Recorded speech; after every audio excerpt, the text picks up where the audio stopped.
नमस्कार। आज हम बात करेंगे शराब का सेवन करना चाहिए या नहीं, और क्या शराब पीने से शनि महाराज नाराज हो जाते हैं। क्योंकि नॉर्मली जब भी हम जीवन में परेशान होते हैं और किसी एस्ट्रोलॉजर या पंडित जी के पास जाते हैं तो वो सबसे पहला हिदायत क्या देते हैं कि मदिरा मांस का सेवन ना करें। तो यहाँ पर इसके बारे में बात करेंगे और दूसरा एक कुंडली का विश्लेषण करेंगे। इनके जीवन में काफ़ी ज़्यादा समस्याएं हैं। समस्याएं क्या हैं आप कमेंट बॉक्स में पढ़ सकते हैं। इन्होंने लिखा है आपका 3 बार ऑपरेशन हो गया है और बेटी के हेल्थ इशू हैं। मासी भी ब्रेन हैमरेज से डेथ हो गई है। हस्बैंड को स्किन सोराइसिस की बीमारी है। लोन भी हो गया है बहुत। हस्बैंड के बार बार गुस्सा आने से बहुत पिटाई कर देते हैं। अभी निमोनिया हो गया है। 11 दिन से एडमिट है हॉस्पिटल में। तो काफ़ी ज़्यादा दुख भरी कहानी इनकी है। तो यहाँ पर सारी परेशानियों का कारण क्या है, कैसे हम कुंडली से 2 मिनट में इन सारी परेशानियों को आइडेंटिफाई कर सकते हैं, और सबसे इम्पॉर्टेंट कि ठीक कैसे करना है। इसी वजह से हर वीडियो में एक ही बात बार बार कहते रहते हैं कि समय रहते समझ लिए। और हमारा आप लोगों को इस तरीके से बताने का जो प्रयास है वो इसी वजह से है ताकि आप लोग भी लगातार वीडियो देख के काफ़ी हद तक ये समझ जाएं और अपने अपने परिवार की कुंडलियाँ चेक कर पाएं। दूसरा, नेक्स्ट वीडियो भी जो है वो काफ़ी ज़्यादा इंटरेस्टिंग होने वाला है कि जो दुख के देवता हैं वो किससे कहा गया है, शनि महाराज को। क्यों कहा गया है कि वो न्यायाधीश हैं और न्यायाधीश का काम है दंडित करना। उनको आप अपनी कुंडली में देखकर परमानेंट कैसे ठीक रख सकें, क्योंकि अगर वो गलती से खराब हुए तो जीवन में बहुत परेशानी देंगे। अगर अच्छे हुए तो बहुत ज़्यादा आपको लाभ, धन और कैरियर जबरदस्त देंगे। क्योंकि बाय डिफ़ॉल्ट उनके पास कुंडली में 2 डिपार्टमेंट रहते हैं, 10th हाउस और 11th house. 10th house is career and 11th house is income. तो दोनों डिपार्टमेंट ही नेचुरली शनि के पास है। तो शनि जब कुंडली में किसी भी तरह से खराब हो जाए तो ये सब परेशानियां देते हैं, साथ ही जिस हाउस में बैठे उससे संबंधित देते हैं। तो वो कुंडली में अच्छे हैं खराब हैं, मगर उनको कैसे परमानेंटली अच्छा रखा जाए ये इंपॉर्टेंट है। तो शनि को कभी भी हम इग्नोर नहीं कर सकते, चाहे महादशा हो चाहे गोचर हो, किसी भी एंगल से। यहाँ पर इन सब फॉर्मूलों की नेक्स्ट वीडियो में बात करेंगे।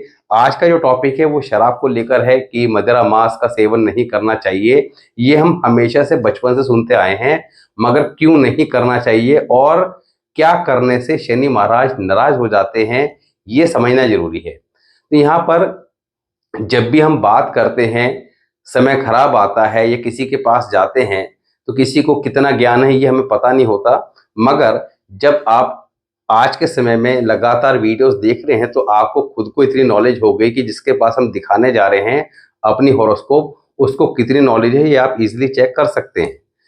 तो यहाँ पर मदिरा मांस की जब बात करती हैं तो जब भी कहीं शनि की बात आती है तो कहते हैं कि मदिरा मांस का सेवन ना करें। बहुत सारे लोग जब मेरे से बात करते हैं, कंसल्टेशन लेते हैं, तो वो पूछते हैं, बाद में उनको बहुत ज़्यादा विश्वास हो जाता है तो वो अपने प्रॉपर उपाय करते हैं। बाद में उनका 10-15 दिन बाद मैसेज आता है कि सर क्या मैं कभी कभार 1-2 पैग ले सकता हूँ या ऑकेजनली ले सकता हूँ। तो मैं रिप्लाई में भेज देता हूँ आंसर यस। अब इसके पीछे का लॉजिक क्या है, हमें आंख बंद कर कर किसी भी मिथ को नहीं मानना है। क्योंकि मैं ये सोचता रहा शुरू से कि भाई हमारे हिंदू धर्म के अंदर हमेशा मना कर देते हैं कि मदिरा मांस का सेवन ना करें, मगर सबसे ज़्यादा जो कंट्री राइज कर रही हैं वो सारी के सारी यूरोपियन कंट्री हैं। तो वो लोग तो मदिरा मांस का सेवन खूब करते हैं। इवन जो ईसाई लोग हैं उनके यहाँ तो चर्च में ही लोग बाग पीते हैं, खाते हैं, सारे काम करते हैं, एंजॉय करते हैं। तो क्या भगवान उनकी नहीं सुनता? उनके भगवान अपने अलग हैं।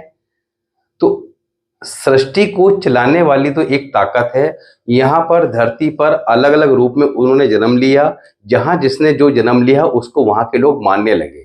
तो चाहे ईसा मसीह हो या अल्लाह हो या हमारे जो भी देवी देवता हैं, वो अलग अलग जगह उन्होंने उस चीज़ को पैदा हुए। और जब उनके अंदर एक दिव्य शक्तियाँ देखी गई तो उनको भगवान के रूप में हम पूछने लगे कि भाई यही सब कुछ करने वाले हैं, इन्हीं के हाथ में सब कुछ है। अब मदिरा मांस की जब बात आती है तो इसके सेवन से क्यों मना करा जाता है, आज इसके लॉजिक को समझेंगे। और मेरा मानना यह है कि 99% लोग जो है वो इसके लॉजिक को नहीं मानते होंगे या समझते होंगे। अगर आप लोग इस बात से सहमत हैं या इस बात को पहले से जानते थे, समझते थे, तो कमेंट बॉक्स में अपनी राय दीजिएगा जरूर। तो मदिरा मांस का सेवन से होता क्या है? देखिए, मदिरा और मांस, इन दो चीजों का सेवन नॉर्मली आप अपने आसपास देखते हैं कि ये चीजें ऐसी हैं कि जो व्यक्ति इसका सेवन करता है उसको इसकी लत लग जाती है। 90% केस में लत लग जाती है, 10% के केस में नहीं लगती। क्योंकि आप में से एकदम कहेंगे साहब हम तो कभी कभी लेते हैं, हमें तो नहीं लगी। तो यहाँ पर 10% को साइड में रख के चलेंगे, मगर जिस चीज़ का बहुमत ज़्यादा होगा वो चीज़ रूल में बन जाती है। तो हमारे जो पूर्वज हैं उन्होंने अपने ज्ञान और तजुर्बे के आधार पर कुछ रूल जो है वो हमारी लाइफ में अप्लाई कर दिए कि मदिरा मांस का सेवन नहीं करना चाहिए। अब मदिरा का सेवन जब भी वो कोई व्यक्ति स्टार्टिंग में करता है, एक दो बार करता है, अगर उसको इसके पीने से एक अच्छा एहसास होता है तो वो उसको रेगुलर लेना स्टार्ट करता है। जहाँ हल्का सा स्ट्रेस हुआ, आज पार्टी है, ये है, वो है, स्टार्ट किया, पहले हफ्ते या महीने में स्टार्ट किया, देन वो वीकली और फिर रेगुलर डे पे आ जाता है। मैं भी बहुत सारे ऐसे लोगों को जानता हूँ जो रेगुलर सेवन करते हैं। कई लोग तो सावन में परहेज करते हैं, जैसे हमारे यहाँ हिंदू धर्म में सावन का महीना आ गया, नवरात्रे आ गए, मंगलवार का दिन आ गया, तो इसमें सेवन नहीं करते, कितना ही पीने वाला वो छोड़ देता है। मगर मैंने बहुत सारे ऐसे लोग देखे हैं कि जो इतने ज़्यादा हैबिचुअल हो जाते हैं कि उनके लिए तो सारे के सारे 365 दिन बराबर हैं। उन्हें नवरात्रों से मतलब नहीं है, उन्हें किसी बात से कोई मतलब नहीं है, कोई तीज है, त्योहार है, उन्होंने अपना 2-4 पैक डेली लेने जरूर हैं। इसी प्रकार जो मांस का सेवन करने वाले हैं उनके साथ भी होता है कि मांस का सेवन करने की जब एक लत लग जाती है तो मैंने देखा है कि नॉर्मली हमारे परिवारों में मना किया जाता है कि मंगलवार के दिन एटलीस्ट नहीं खाना। बहुत सारे परिवारों में नॉनवेज का सेवन किया जाता है और पर मंगलवार के दिन स्पेशली उनके यहाँ भी नहीं बनता। मैंने देखा है कि उनके बच्चे जो हैं बाहर जाके नॉनवेज खा रहे होते हैं, आपका रेडी पे खड़े होके या दुकानों पे जाके कहीं भी, वो अपनी आपूर्ति, यानी कि उन पर रहा नहीं जाता एक दिन भी, उनको डेली चाहिए ही चाहिए। तो ये क्या होता है, ये मदिरा और मांस दोनों ऐसी चीजें हैं जिसकी लत एक इंसान को लग जाती है। और लत लगने से होता क्या है, होता क्या है, खाना बुरा है या नहीं है? तो देखिए, पुराने बुजुर्गों ने एक बात कही है कि ऐब सारे करिए, पालिए कोई मत। इसका मतलब यह है कि आप मदिरा मांस का सेवन कर सकते हैं, मगर यहाँ पर मना क्यों किया है कि शनि खराब होता है। भाई शनि क्यों खराब होता है, सूर्य क्यों नहीं खराब होता, शुक्र क्यों नहीं खराब होता, बुध मंगल बाकी भी तो 6 हैं, शनि ही क्यों खराब हुआ? तो होगा क्या, मदिरा मांस का जब सेवन आप करेंगे, दोनों क्या है, एक तामसिक प्रवृत्ति की चीजें हैं। कोई भी व्यक्ति आप देखते हैं, बड़े बड़े जो लोग अपराध करते हैं तो वो कहीं ना कहीं मदिरा मांस का सेवन करने के बाद जो है उनके अंदर दिमाग जो है वो थोड़ा सा काम करना बंद कर देता है, यानी कि सोचने विचारने का क्षमता जो है कम हो जाती है और वो आवेश में आके, एक ताव में आके तामसिक उनके अंदर प्रवृत्ति जागृत हो जाती है, तो गलत काम कर बैठते हैं। तो जितने भी गलत काम होते हैं वो इसी तरह के लोग करते हैं, 90% की जो मदिरा मांस का सेवन करते हैं। तो ये तामसिक प्रवृत्ति की चीजें हैं। तामसिक प्रवृत्ति की चीजें जब हमारे शरीर में जाएंगी तो हमारे मन में विचार भी कैसे आएंगे, तामसिक आएंगे, गलत आएंगे। और जब गलत विचार आएंगे तो आप गलत कार्य करेंगे, और गलत कार्य करने पर आप अपराध या कोई ना कोई ऐसा कार्य कर बैठेंगे जिसकी सजा आज नहीं तो कल भुगतनी पड़ती अवश्य है। मदिरा मांस का सेवन करने से जातक दो तरह से खराब रहता है। एक तो उसका रूटीन खराब होता है, दूसरा सुबह उसका सर दर्द होगा, लेट सो के उठेगा, काम पे नहीं जा पाएगा। तो सीधा सा है, जब आप मदिरा मांस का सेवन करते हैं तो आपका कैरियर पर इसका सीधा सीधा इफेक्ट आता है, आपके काम धंधे पर इसका इफेक्ट आता है, और काम धंधा का सीधा कनेक्शन किससे, शनि से। तो इसी वजह से शनि खराब हो जाता है मदिरा मांस के सेवन से, इस बात को यहां से जोड़ा गया। मगर कुछ लोग ऐसे भी होते हैं जो वीकली 1 या 2 बार लेते हैं, मगर उनकी एक लिमिट होती है, 1 या 2 पैक लेना, इससे ज्यादा नहीं लेते। नॉन वेज भी खा लिया तो कभी कभी खा ले, क्योंकि जो लोग वर्ल्ड टूर करते हैं, ये घूमते फिरते रहते हैं, ये उनकी जॉब ऐसी होती है कि उनको वर्ल्ड में सब जगह जाना होता है, तो वहाँ तो वेज मिलेगा ही नहीं, तो वो कैसे सर्वाइव करेंगे, उनको खाना पड़ता है। तो इसका मतलब ये नहीं है कि उनका शनि खराब हो जाएगा। शनि खराब कब होता है? किसी भी चीज की अति करने से। तो हमें लॉजिक समझने चाहिए कि भाई कभी कभार, अब यह आदमी के ऊपर खुद पे डिपेंड करता है कि वो किसी भी चीज का हैबिचुअल हो पा रहा है या नहीं हो पा रहा है, ये उसके नेचर पे है कि आपको लत लग रही है नहीं लग रही है। बहुत सारे लोग हैं उनको नहीं किसी प्रकार की लत लगती, उनको आप कुछ भी करा दोगे उनको लत नहीं लगेगी। तो कभी कभार ओकेजनली लेने में कभी कोई बुराई नहीं होती, मगर रूटीन में लेना हमेशा ही नुकसानदेह रहता है, आपके कैरियर पे इफेक्ट डालता है। कैरियर पे इफेक्ट आता है तो आपकी इनकम पे फर्क आता है, और जब कैरियर खराब होगा, इनकम पे इफेक्ट आएगा, तो जीवन के अंदर क्या आएगी? परेशानी आएगी, जिसको हम कहेंगे दुख। और दुख का देवता सीधा सीधा शनि महाराज को इसीलिए कहा गया है कि आप जो है दुख के देवता को कैसे ठीक रखें। तो नेक्स्ट वीडियो में दुख के देवता को कैसे ठीक रखें, और शनि खराब जब कुंडली में होता है तो इन्हीं लोगों को रूटीन में मदिरा मांस के ज्यादा सेवन की आदत पड़ जाती है, ये भी ध्यान रखना। जिनका बाय डिफॉल्ट लगन कुंडली में शनि अच्छा बैठा है, पावरफुल है, स्ट्रॉन्ग पोजीशन में है, वो कभी भी हैबिचुअल नहीं होंगे। और जिनका बाय डिफॉल्ट ही वो बाय बर्थ ही शनि खराब लेके पैदा हुए हैं, अब शनि खराब के बहुत सारे रूल हैं, पहले भी बताए गए हैं। नेक्स्ट वीडियो में शनि के ऊपर ही 12 हाउसेस के बारे में शॉर्ट में डिस्कस करेंगे कि आपके कहीं भी बैठे हैं तो वो किस तरह का इम्पैक्ट देंगे और कैसे उनको परमानेंट कुछ चीजें फॉलो करके ठीक रखना है।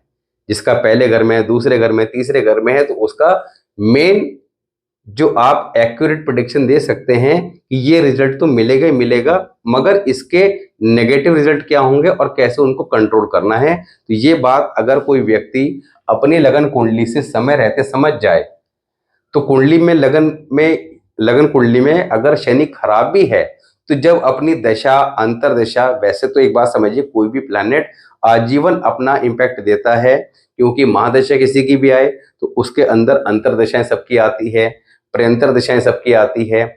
इसी प्रकार वर्षफल कुंडली, ये सारा सारा अलग कॉन्सेप्ट है कि महादशा जब आएगी तभी वो अपना रिजल्ट देगा, ऐसा नहीं है, इफेक्ट तो आजीवन देते ही रहते हैं। तो उपाय भी इसीलिए लगातार समझ लेने चाहिए कि लगन कुंडली के अनुसार मुझे ये 2 काम करने हैं या नहीं करने हैं। तो यहाँ पर आज हम बात करते हैं शाहिना जी के बारे में। शाहिना जी की डिटेल है 29 दिसंबर 1994, 7:14 सुबह के बिलासपुर, छत्तीसगढ़।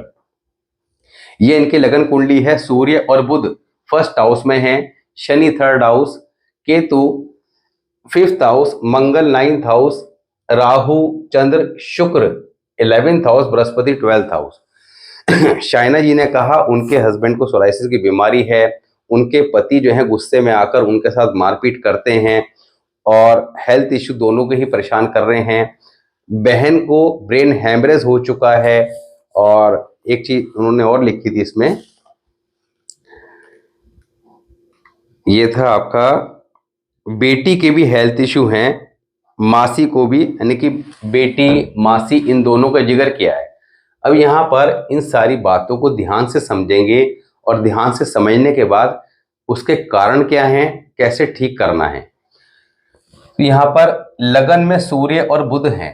अब सूर्य लगन में बैठे हों, ये रूल मैंने आपको पहले बताया था और आप किसी की कुंडली में भी अप्लाई करके चेक कर लीजिएगा।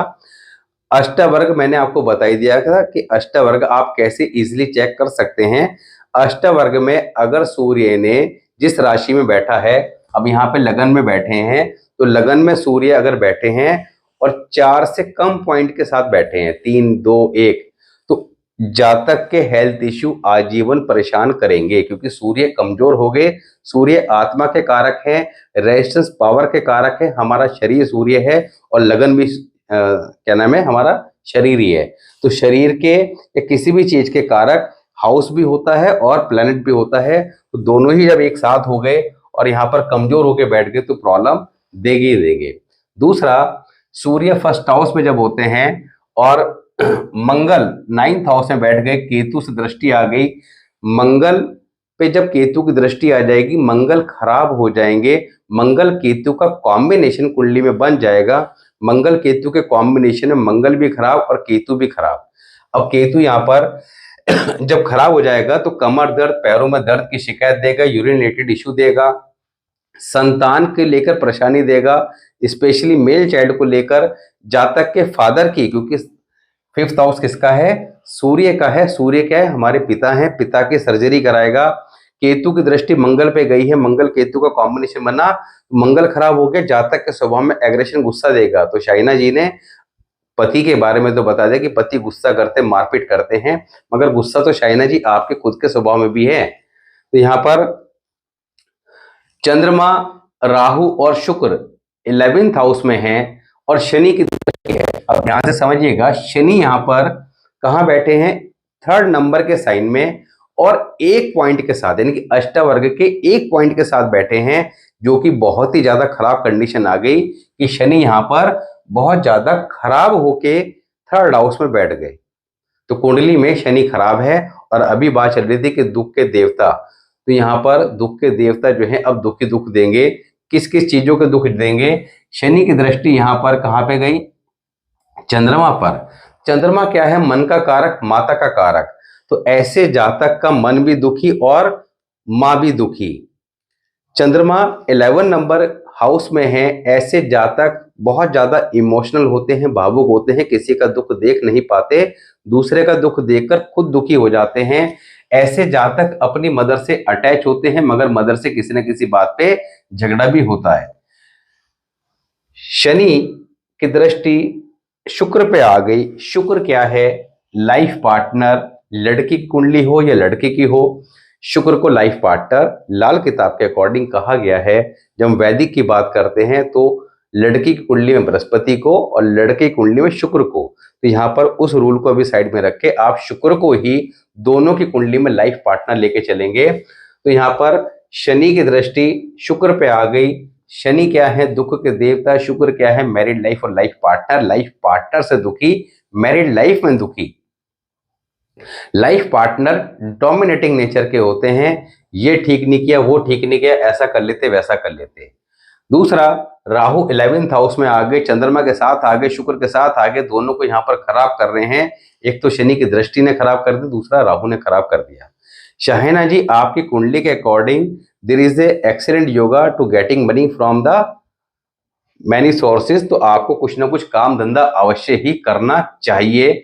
आप किस तरह के कार्य करके पैसा कमा सकते हैं, ये इंपॉर्टेंट है। तो शाहिना जी, आप खाने से संबंधित किसी प्रकार का भी कोई भी कार्य करते हैं, उससे आपको निश्चित तौर पर लाभ होगा, शुभ परिणाम देखने को मिलेंगे। खाने का कार्य जैसे कि होटल हो गया, रेस्टोरेंट हो गया, क्लाउड किचन हो गया, या किसी प्रकार का भी आप टिफिन डिलीवरी होगी, किसी प्रकार का भी खाने का कार्य करते हैं, वो आपको फायदा ही देगा। दूसरा, यहां पर आपने बात करी कि आपकी मासी को ब्रेन से रिलेटेड बीमारी हुई। अब इस बीमारी का कारण क्या है, हमारी कुंडली के अंदर जब हम बहन, बेटी, बुआ, मासी और लड़की की कुंडली में ननंद, लड़के की कुंडली में साली, इन लोगों को देखते हैं तो सबसे पहले मरकरी को चेक करते हैं। मरकरी बैठा है आपका 1st हाउस में, साइन किसका है, साइन है 9 नंबर, यानी कि बृहस्पति की राशि। बृहस्पति के साथ बुध का किसी भी तरह से करेक्शन हो जाए, दृष्टि से या कंजुगेटिव हाउस के माध्यम से। कंजुगेटिव हाउस का रूट क्या है कि जब दोनों बराबर बराबर के हाउस में हो और इनका कोई ऐसा प्लैनेट बैठा हो, जो वो सब बता रखा है मैंने आपको। तो यहाँ पर कोई भी ग्रामर का रूल दृष्टि या राशि के अंदर बैठ जाए तो बृहस्पति से ये कनेक्शन बना के बैठ गए, तो बुध बृहस्पति का कुंडली में जब कभी भी किसी तरह से भी कोई कनेक्शन होगा तो जातक के परिवार, खानदान में किसी न किसी को ब्रेन से रिलेटेड बीमारी, brain haemorrhage, paralysis, heart attack या और भी किसी प्रकार की ब्रेन की बीमारी देखने को अवश्य मिलेगी। और जब हम बात करते हैं परिवार खानदान की, तो जो जातक है वो भी परिवार खानदान का हिस्सा है, यानी कि आपको भी सावधान रहना चाहिए। अब यहाँ पर बुध एक तो 9 नंबर की राशि बैठे, दूसरा बृहस्पति यहाँ पर आके मिल गए। क्यों मिल गए, क्योंकि कंसेक्यूटिव हाउस की हमने बात करी, तो बृहस्पति के मित्र क्या हो गए, सूर्य हो गए। तो सूर्य और बृहस्पति आपस में मिल गए। अब सूर्य बृहस्पति आपस में मिलेंगे, बुध और बृहस्पति आपस में मिल जाएंगे, क्योंकि बृहस्पति जो यहाँ शिफ्ट होंगे तो दोनों से कॉम्बिनेशन बनाएंगे। तो ऐसे जातक निश्चित तौर पर बुद्धिमान होते हैं, जातक के पिता भी इंटेलिजेंट होते हैं, जातक की बहन, बेटी, बुआ, मासी, ननंद ऑल आर इंटेलिजेंट, ये भी इंटेलिजेंट होती हैं।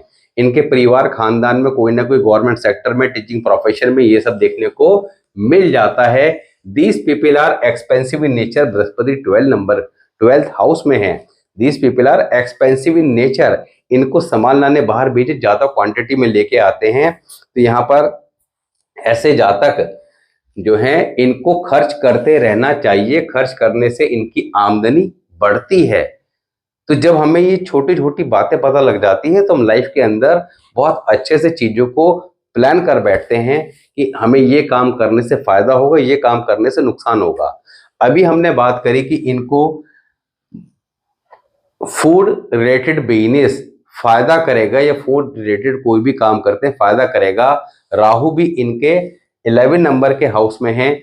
Ups and down in career देते जरूर हैं, मगर ऐसे जातक अपने दम पर जीवन में कुछ बड़ा अवश्य करते हैं, सफल अवश्य होते हैं। राहु 11th हाउस में है, सोशल मीडिया के माध्यम से पैसा कमाते हैं।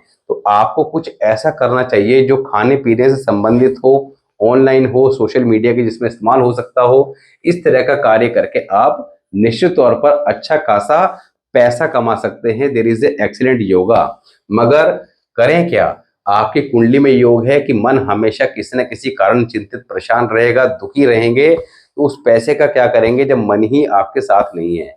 मैरिड लाइफ में चैलेंजेस हैं, तो इसके लिए आपको उपाय करने हैं, और उपाय करने के लिए उपाय करने के टेक्निक को समझना है। टेक्निक क्या है? लगन कुंडली और वर्ष फल का सारा खेल है। महादशा किसी की चले, अंतरदशा किसी की चले, उसको साइड में रख दीजिए। हमें महादशा अंतर्दशा तो कैलकुलेट करने की टेक्निक आपको बता रखी है कि भाई कैसे उसको कैलकुलेट करना है कि ये अच्छी जाएगी या खराब जाएगी। मगर खराब जाएगी तो उसका इलाज क्या है, और अच्छी जाएगी तो उसको और अच्छा कैसे करना है, उसके सॉल्यूशन क्या है? लगन कुंडली और वर्षफल के अकॉर्डिंग रेमेडीज करना। लगन कुंडली के अकॉर्डिंग इनको क्या क्या उपाय करने हैं? नंबर 1, गले में किसी प्रकार की माला नहीं पहननी, गोल्ड चेन पहननी है। दूसरा, रात के समय दूध का सेवन नहीं करना। घर में 3 मिट्टी के कुत्ते स्टैंडिंग पोजीशन में, मुंह बंद होना चाहिए, ब्लैक एंड व्हाइट कॉम्बिनेशन के रखे। डेली स्ट्रीट डॉग की यथासंभव सेवा करें। अपने कानों में गोल्ड की बालियां वगैरह या तार वगैरह अवश्य डलवाएं। इसके अलावा सिल्वर का square piece 1 inch by 1 inch अपने पर्स पॉकेट में हमेशा रखें। और गले में गोल्ड चेन अवश्य पहन के रखें, ये आपके लिए बहुत ही ज़्यादा जरूरी है। तो ये सारे कार्य तो आपने परमानेंट करने हैं। अगर हो सके तो एक ब्लैक एंड व्हाइट डॉग भी पाल लीजिएगा, इससे आपके कैरियर में 4 चांद लग जाएंगे। तो ये कार्य तो परमानेंट फिक्स हो गए, जो करने ही हैं। अब बात करते हैं मेन उपाय की, वर्ष फल के अकॉर्डिंग क्या करना है। तो यहाँ पर इस साल आपको थोड़ा सा एग्रेशन, गुस्सा भी ज्यादा आएगा, चिड़चिड़ापन ज्यादा महसूस होगा। आपका वर्षफल 29 दिसंबर से स्टार्ट हो रहा है, और वर्षफल जब भी स्टार्ट होता है, स्टार्ट होने से लगभग 1 महीना पहले अपना इफेक्ट देना शुरू कर देता है। तो आपने दूध का पैकेट हर सोमवार मस्जिद में दान करना है। ऐसा नहीं है कि मेरे मुंह से मंदिर निकल जाए, क्योंकि आपने अपने धर्म की पालना करनी है। ईश्वर ने आपको जहां भी भेजा है वो प्लानिंग के साथ भेजा है। तो ऐसा नहीं है कि आप मेरी वीडियो देख रहे हैं और मेरे मुंह से मंदिर निकल जाए तो आप जाके दूध का पैकेट मंदिर दे के आए। बिल्कुल नहीं देना, आपने मस्जिद में ही देना है, या वहां पे मदरसे में भी दे सकते हैं। दूसरा, इस साल कोई teddy bear soft toy gift आ सकता है, लेना नहीं है। तीसरा, किसी ब्लाइंड स्कूल में महीने में 1 बार शनिवार के दिन कुछ खाने पीने का सामान अवश्य बांट के आए। और एक मिट्टी का कुल्हड़ लेना है, उसमें शहद भरकर मिट्टी का ढक्कन लगाकर किसी वीरान जगह में मंगलवार के दिन दबा दें, और खोदने के लिए जो औजार लेके जाएं वहीं छोड़ के आए। 800 ग्राम चने की दाल हर बृहस्पतिवार मस्जिद में दान करें। अगर दान किसी कारण से नहीं कर सकते तो 400 ग्राम चने की दाल 4 दिन लगातार जल प्रवाह कर दें। और डेली कौवे कौवे जो होते हैं उनको घर से बाहर कहीं भी बेसन की गांठियां आती हैं, मोटे सेब होते हैं, वो अवश्य डाला करें। एक वो ले लें, आपका लोहे का कटोरा आता है, ये पूजा की दुकानों से मिल जाता है, उसमें सरसों का तेल डालकर अपनी शक्ल देखकर शनिवार के दिन किसी को दे दें। जैसे मांगने वाले भी आते हैं उनको दे सकते हैं, नहीं तो किसी गरीब आदमी को भी दे सकते हैं। साथ ही 400 ग्राम पताशे हर मंगलवार मस्जिद में देते रहें। लोगों में मीठा बांटें, जितना मीठा बांटेंगे, मीठा खिलाएंगे, उतना आपके लिए शुभ परिणाम देखने को मिलेंगे। साथ ही आपने डेली दही से स्नान अवश्य करना है। दही को पहले बॉडी पे रब करें, मलें, उसके बाद अपना स्नान करें। और चांदी की नोक की लें, ये एक ही बार करना है। शुक्रवार के दिन किसी नीम के पेड़ में ठोक दें, हथौड़ी को वहीं छोड़ के आएं। सभी उपाय बिफोर सनसेट करने हैं, इस बात का ध्यान रखें। तो ये उपाय करने से आपको अवश्य लाभ और शुभ परिणाम दोनों देखने को मिलेंगे। इसी प्रकार अपने उपाय करें, चीजों को ठीक करें और जीवन का आनंद लें।